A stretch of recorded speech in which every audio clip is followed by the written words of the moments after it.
ఆడపిల్లకి మామగారి లాంటి వ్యక్తి ఇక జీవితంలో ఉండడు అని శాస్త్రవాక్కు.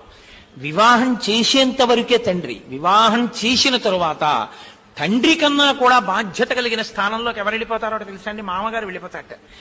ఎంత ప్రేమిస్తాడంటేట, నా కోసం ఎక్కడో పుట్టిన పిల్ల, అమాయకురాలు, ఇంటి పేరు వదిలేసింది, తన వారిని వదిలేసింది, నా వంశాన్ని ఉద్ధరించడానికి, నా కొడుకు చెయ్యి పట్టుకుని తిరగడానికి, వాడి సంతోషం తన సంతోషమని నమ్మి వచ్చింది. కాబట్టి ఈ పిల్ల సంతోషంగా ఉండేట్టు నేను చూడాలని మురిసిపోతాట మామగారు. అందుకే మామగారు శరీరం పడిపోయాక కూడా కొడుకు తద్దినం పెడితే ఒప్పుకోడు, కోడలు దీపం పెడితేనే తద్దినం ఒప్పుకుంటాడు. అంత ప్రేమతో ఉంటాట మామగారు. అందుకే తండ్రి కన్నా గొప్పవాడు మామగారే. శాస్త్రం తెలుసున్న తండ్రి అయితే ఏం చెప్పాలంటే, అమ్మ అందరూ నాకు నమస్కారం చేసినా నువ్వు మాత్రం, నేను మీ మామగారు కూడా ఉంటే మొదట మీ మామగారికే నమస్కారం చెయ్యని చెప్పాలి.